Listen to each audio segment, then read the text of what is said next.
नमस्कार दोस्तों, आपका स्वागत है आपके अपने YouTube channel Vidhi judicial academy में। मेरा नाम है Vijendra Verma and I am the director founder of the Vidhi judicial academy. We provide coaching for the judicial services exams, and through this video we are trying to reach out to you to provide you full professional exam oriented coaching for the judicial services, and that is free of cost. इन classes में जो videos हम आपको provide करेंगे, we are going to provide you the entire foundation course including all the books, including all the details whether it is required for the prelims or mains or for the guidance for the interview. Means in videos को आपने सिर्फ इतना करना है, sequence में देखना है, playlist को अच्छी तरीके से देखना है। सब्जेक्ट वाइज मिल जाएंगे आपको, CPC, constitution, contract, BNS, BNSS, इन सब की प्लेलिस्ट आपको सीक्वेंस में मिलेगी। इन प्लेलिस्ट को देख करके आपने you have to take the coaching from the scratch. First video से लेके लास्ट वीडियो तक आपने करना है। उन्हीं वीडियोस में आपको गाइड किया गया है कि किस तरीके से आप किसी को कोई सा particular provision, section, sub section उसको प्रीलिम्स के लिए पढ़ना है क्या, मेंस के लिए पढ़ना है क्या, और उसके किस तरीके से नोट्स करने चाहिए, कैसे आपको रिवीजन करना चाहिए। इन्हीं वीडियोस में डिटेल में गाइडेंस आपको मिलेगी। तो प्लीज आपसे ये रिक्वेस्ट है, आप ये ना समझें कि यूट्यूब में फ्री में दिया गया है तो फिर ऐसे ही होगा। ये वो प्रोफेशनल कोर्स है जिसके लिए हम लोग अच्छी खासी हाई फीस लेते आए हैं स्टूडेंट से, लेकिन एक टाइम आता है इंसान को समाज के लिए भी करना चाहिए, और उसी इंटेंशन के साथ में we are providing you the entire course free through the YouTube channel Vidhi judicial academy. तो प्लीज हर वीडियो की जो थंबनेल है उसको देख करके आपको आइडिया लग जाएगा कि इसका सब्जेक्ट क्या होने वाला है। कुछ टॉपिक्स ऐसे होते हैं जिनको एक लेक्चर में कवर नहीं किया सकता, तो उसमें लेक्चर नंबर 1, 2, 3 सीक्वेंस से मिलेगा। प्लीज उस तरीके से देख लीजिएगा, और नोट्स आपको अपडेटेड मिलेंगे, उसके लिए कहीं जाने की जरूरत नहीं है। नोट्स का जो लिंक मिलेगा आपको डिस्क्रिप्शन बॉक्स में मिल जाएगा आपको। And thank you very much, wish you all the best. See, before going to start the topic of the day today, I want to discuss with you something, that how you should manage the CPC. This is very important. Management of the subject is the most important thing for your preparation of exams. अगर आपने management सीख लिया exam का, knowledge तो बहुत लोगों को है। So many persons are there who are, you can say they are the encyclopedia of CPC, encyclopedia of law. उनको इतनी नॉलेज है कि उनके सामने आप शर्मा जाएंगे, but they could not qualify even the prelims exam. And you can see there are so many persons who are not so much knowledgeable, but they got qualified. They qualified the exam in the very first attempt.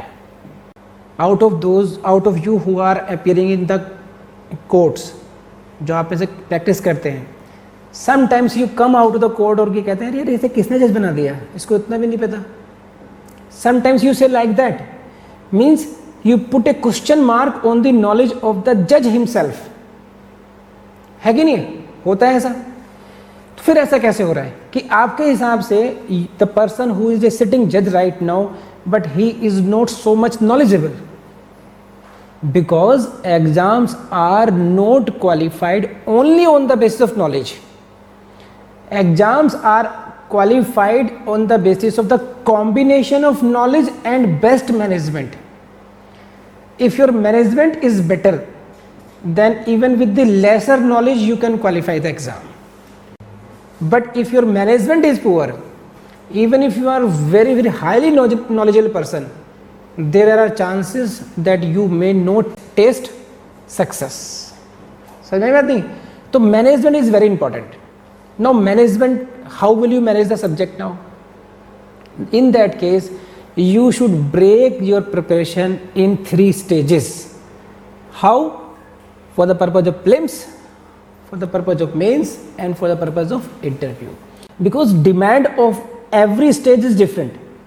For the purpose of prelims, you study in a different way. For the purpose of mains, you study in a different way. And for the purpose of interview, you prepare in a different way. Those who know this differentiation of study, manage different management, they qualify even in the first attempt. Who are only interested in learning the things, only in gaining the knowledge, they are somewhere else but not at the seat of judge. Are you getting this point? जो मैं कहना चाह रहा हूँ आपसे, तो आपको ये समझना पड़ेगा कि अगर मैंने कोई बुक उठाई हाथ में, whether it's CPC or any other subject, तो डायरेक्ट भी लिया तो whether I am studying it for the purpose of prelims और मेंस, अगर आपको पर्पज पता है तब it means you are going to qualify. For example, आपको शादी में जाना है अपने दोस्त की, तो if you know the purpose now कि मैं जो ड्रेस चूज करूंगा वो किस पर्पज के लिए करूंगा, your choice will be different.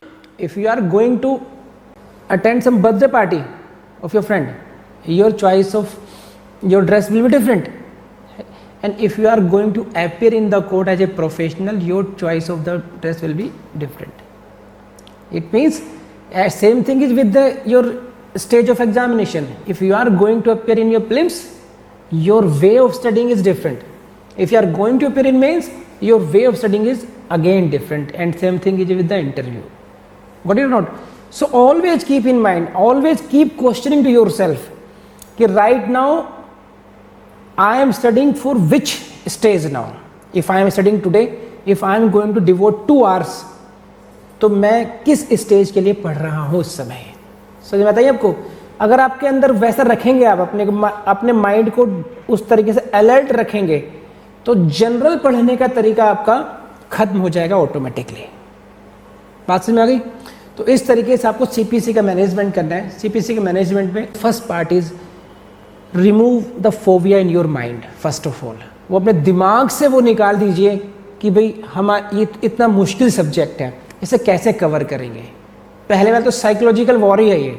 India और ऑस्ट्रेलिया का क्रिकेट मैच होता था, तो पहले प्रैक्टिस ये थी कि वो पहले ही ऑस्ट्रेलियन प्लेयर्स सीरीज शुरू होने से पहले ही कुछ स्टेटमेंट्स ऐसे करेंगे ताकि साइकोलॉजिकल प्रेशर में ले लें इंडियन टीम को वो, और वो गेम अभी भी होता रहता है।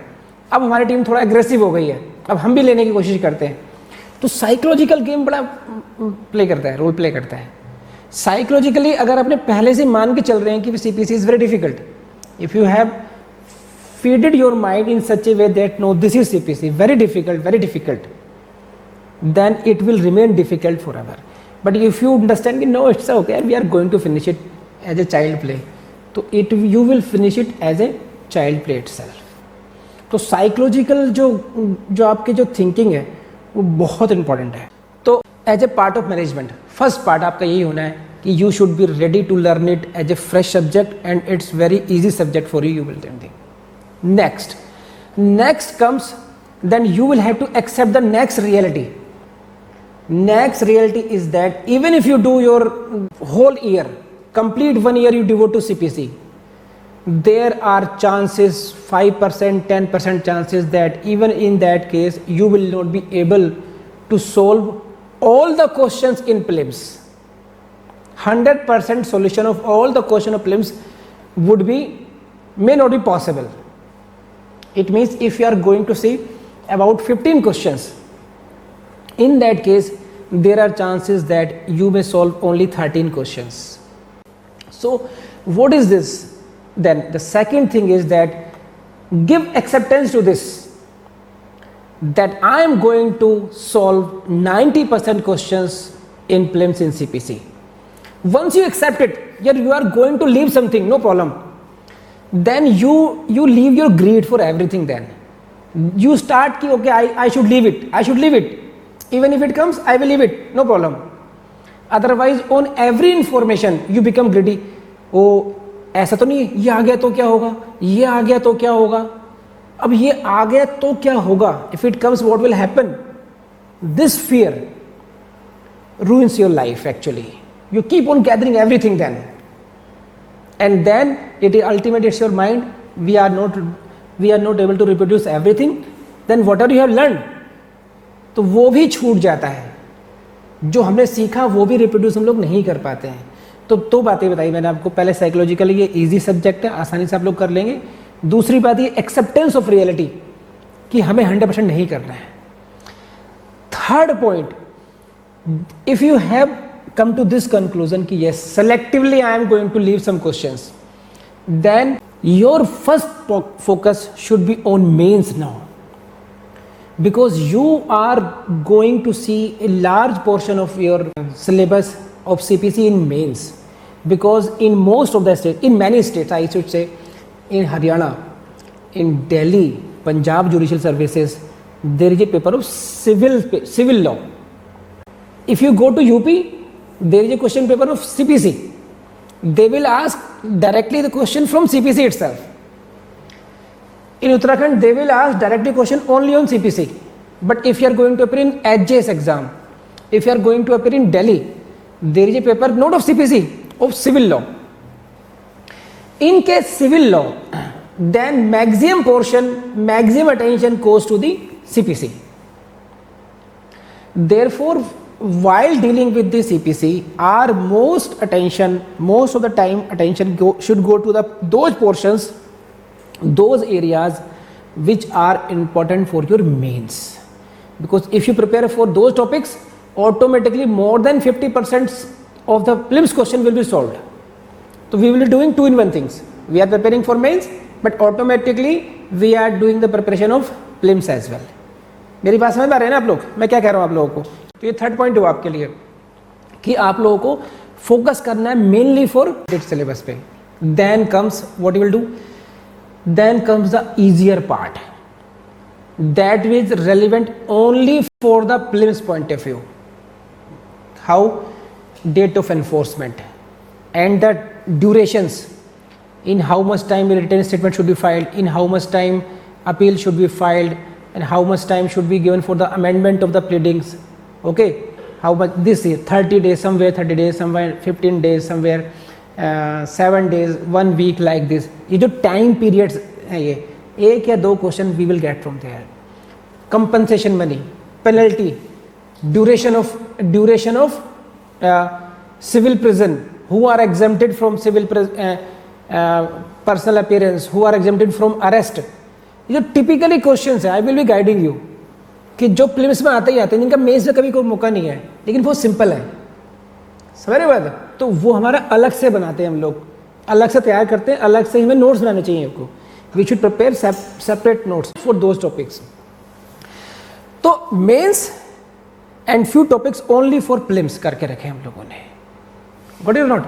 Then you will find कि that your performance in CPC exam will be better than anyone, because we are going to appear in the mains, that is the in prelims, that is a comparative. We need comparative advantage. If you solve 90, I should be in a condition to solve 91. I will be in. मुझे आपसे अच्छा करना है, तो ये strategy हम करेंगे तो हम लोग ज़्यादा अच्छा कर पाएंगे. इसके लिए हमें क्या करना पड़ेगा? We will have to do only the selected portions of CPC.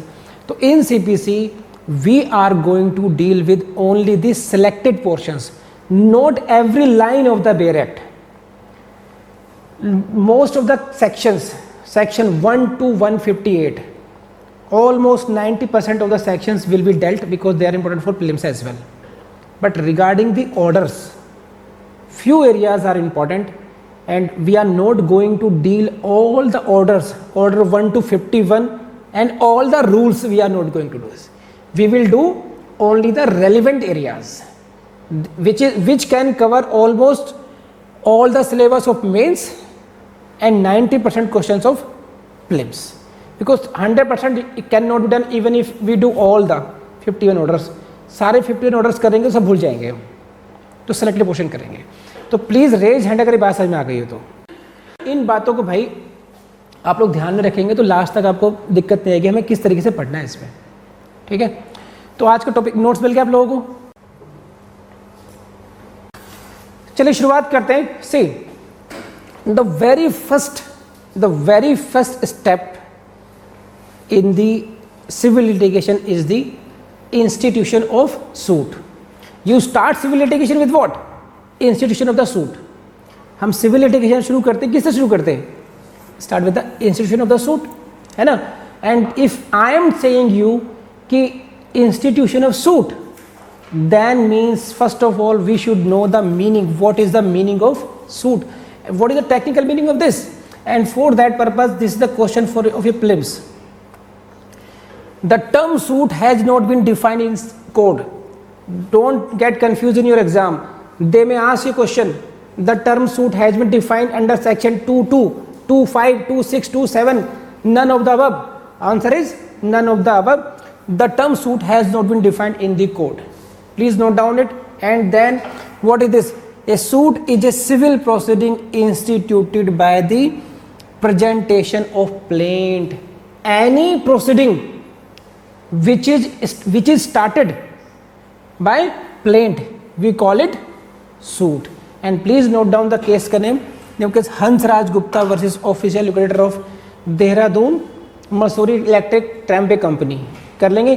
तो again there is a question of prelims for you. In which case it was held? A suit is a civil proceeding instituted by the presentation of plaint, and the name of the case is what? Hansraj Gupta.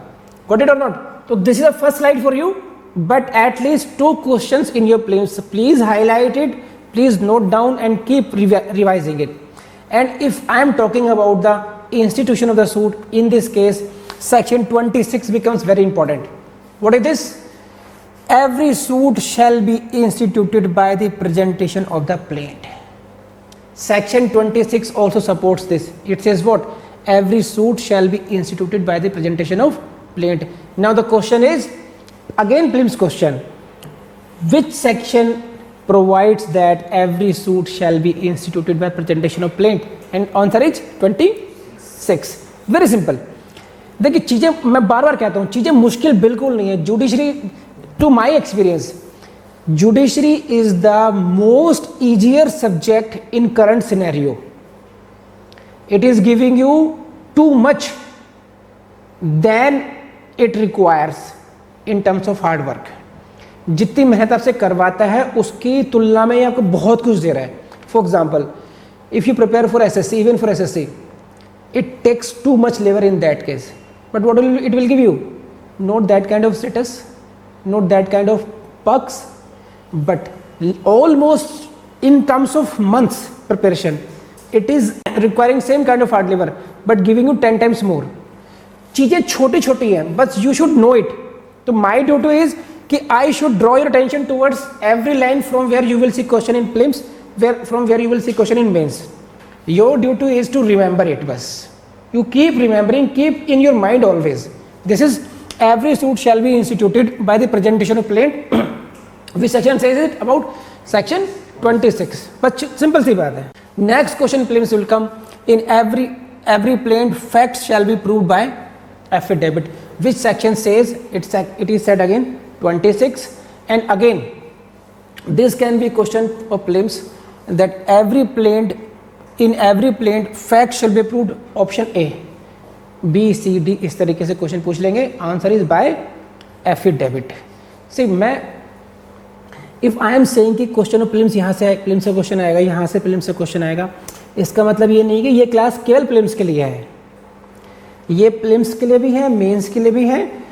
बस जहाँ जहाँ से prelims से question बन सकते हैं, I keep on pointing. Concept समझा दिया पूरा, और जहाँ जहाँ से जैसे क्वेश्चन बनते हैं, प्रीलिम्स के हों या मेंस के हों.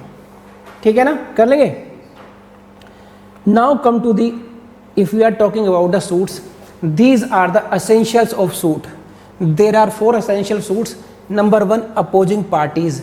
In every suit there must be two groups of parties, plaintiff and defendant. One who is suing and other will defend. So in every opposing parties is the one of the essential of the suit. And again there can be question of prelims here. Out of following, which are the essentials of a suit or not? So first is what? Opposing parties. Subject matter in dispute. It may be some immovable property, it may be some movable property, it may be the case of breach of contract, it may be anything. So again subject matter. And third is cause of action, and fourth is relief. So these are the 4 essentials of a suit which you must remember. Very very important for your prelims. Now come to this. We are going to start with this first essential of the suit is what? Parties to the suit. So who are the parties? Who should be the parties? Who are the parties? Who should be the parties? And what if the proper parties are not added, or there is a mismatch of parties, whatever may be the different circumstances, these all are dealt by this order 1. And now we are going to deal with the order 1. कर लेंगे आप लोग नहीं? तो this is again first question prelims कहाँ से आएगा? which order deals with the parties to the suit? It is order number 1. Order 1 deals with the party to the suit. Please raise hand अगर यहाँ तक बात समझ में आ गई हो तो. So let's start with the order 1, parties of the suit. And in this case, what you are going to deal with, who may be joined as plaintiffs, got it? Who may be joined as defendants. So see, practical problem समझिए आप लोग. When you are going to sue someone, what will be your first query to yourself? Jurisdiction of the court, कि where I will go for the suing. Second, you will try to understand who should be the parties, whether I should be the only the party or someone else should be the party as a plaintiff, and who should be the defendant, whether there will be single defendant or where there will be more than one defendant in this case. So this is the problem. Order 1 provides you the guidance to such the order 1 provides guidance to this query, कि what is the solution of this query, who should be the parties in the case, who should be the plaintiff, who should be joined as plaintiffs. This is the problem for you. And please, for this purpose, you will have to go to number 1, rule number 1, very very important, and the heading is also very important. What is this? Who may be joined as plaintiffs, and along with this you will have to read also order 3, who may be joined as defendants. Hindi में बोला तो कौन कौन प्लेंटिफ्स के रूप में जोड़े जा सकते हैं और कौन कौन डिफेंडेंट्स के रूप में जोड़े जा सकते हैं, और इसको हम लोग बोलते हैं, this is called in technically, this is what joinder of plaintiff and joinder of defendants. This is called this joinder of parties. This is called joinder of parties. So joinder of the parties may either be with regard to the plaintiffs or as with regard to the defendant. So this is the, now when you feel this, what are the circumstances when this problem arises? Arises what? Joining as plaintiff, joining someone as defendant, yeah, joinder of plaintiff or joinder of defendants. Then what is this? See, because an act may be done by a single individual and may adversely affect another individual. One plaintiff, one defendant. So here there is no question of joinder of plaintiffs. This is one person, one versus one. So there is no question of joinder. But problem arises when an act is done by two or more persons or it affects two or more persons. Like if A assaults B and C, so who are assaulted here? B and C. There are two persons who are being assaulted. It means there are two victims. It means now there are two plaintiffs. So now this will be the case of joinder of plaintiffs. Similarly, A and B assault C. Here C is the victim, he will be the plaintiff, but he is single plaintiff. But how many defendants? Two defendants, because A and B are two persons who assaulted C, they will be defendant. So in this case, when there are multiple factors, multiple persons, then the question arises, the question of joinder of plaintiffs and defendants arise in such case.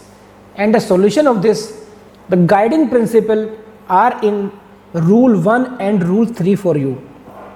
So therefore this rule 1 and rule 3 are very important. So you will have to remember the number of rules as well.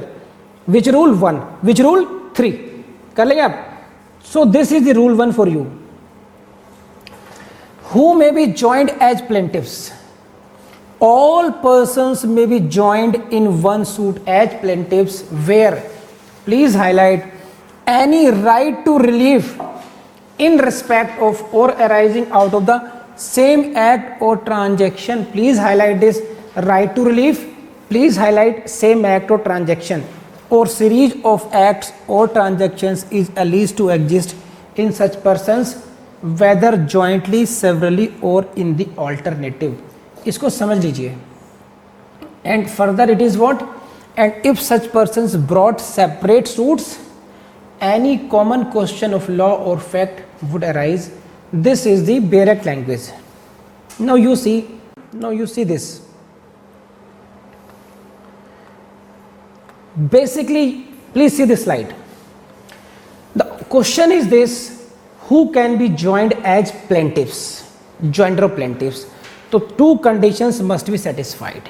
How many conditions? Two conditions. Number one, right to relief which they are seeking. You are getting the right to relief. For example, see, in this case I have shown you. Suppose A assaults B and C. A assaults B and C. Therefore, B and C are the victims. B and C are the plaintiffs, can be plaintiffs. Now, what they will be seeking the relief. So, if they are suing for damages, it means right to relief exists in B, right to exists in C as well. समझ गए आप? तो keeping in view this line, you see this. Right to relief, in our example, right to claim damages, है नहीं, arises out of the same act or transaction. समझे नहीं समझे? तो right to claim damages arises out of the same transaction, beating by the same, simultaneously they were given beating, simultaneously they were assaulted. Therefore, now suppose कर लीजिए, इसका थोड़ा converse कर लीजिए. मान लीजिए B है अहमद एंड C है विभोर, ठीक है, और A समवन एल्स है, सही है, A B C हो गए. तो प्लेंटिफ को डिफेंडेंट नंबर 1 ने, मुखर्जी नगर में मारा. प्लेंटिफ को उस सेम प्लेंटिफ को डिफेंडेंट नंबर 2 ने मॉडल टाउन में मारा. तो नाउ ये जो प्लेंटिफ का राइट टू रिलीफ है, right to relief for claiming damages against defendant number 1 against defendant number 2, this is not arising out of same transaction. Two beatings at different places, they are not the same transaction. समझ रहे मेरी बात अभी? तो इसको आप समझिए, इसको क्या, पहली बात सेम ट्रांजेक्शन की बात समझने की कोशिश कर रहा हूं आपको मैं, कि right to relief must arise out of the same act और transaction. Secondly, the case of is of such a character, case is of such a character that if such persons brought separate suits, अगर वो अलग अलग suit लेकर के आए, then any common question of law or fact would arise. The question in same, you can see this, you see this, these are the plaintiffs P1, P2, P3, P4, P5, got it? These are the plaintiffs. It is the first requirement कि their right to relief is arising out of the same act or transaction. I hope का भूल जाएंगे आप, नहीं समझ में आया? नहीं पक्का? तो सेम एक्ट वाली बात आ गई. ऐसे ही जो सेकंड बात है, this is if these persons P1, P2, P3, P4, P5, these bring 5 suits, then there will be a common question of law or fact amongst all these 5 questions. So these are the 2 requirements, got it? That common question of law will arise if they bring the 5 suits, and the right to relief that arises from the same act or transaction. So these are the 2 requirements. If these 2 requirements are met, all those persons whose rights are arising from the same transaction, है ना, those all plaintiffs can be joined, समझे? And then this will be called joinder of plaintiffs. You see, this is rule number 1. we should read again. Language अब पढ़कर समझ में आएगा. देखिए क्या है, all persons may be joined in one suit as plaintiffs, सभी व्यक्तियों को जोड़ा जा सकता है प्लेंटिव के रूप में. कब? Where any right to relief in respect of or arising out of the same act or transaction or series of acts or transactions is alleged to exist in such persons. And second baat, if such persons brought separate suits, any common question of law or fact would arise. तो I hope you can understand this break language. Please raise hand अगर बात समझ में आ गई हो तो. अब देखो भैया, ऐसे पढ़ के मत देखना, है ना, कृपा करना इतने मेरे पास। इन वीडियोस को मुझे पूरी उम्मीद है पॉज करके देखते होंगे आप, इनके नोट्स प्रोवाइड प्रॉपर लेते होंगे। थोड़ा बहुत चलाया वीडियो, फिर पॉज किया, फिर अपने बेरेट को हाईलाइट किया, नोट्स लिए। प्लीज़ ऐसे ज़रूर करना, ठीक। और अब ज़्यादा मत अपने को परेशान कीजिए, ना डिप्रेस होइए, वो लगातार पढ़ो, ठीक। चलो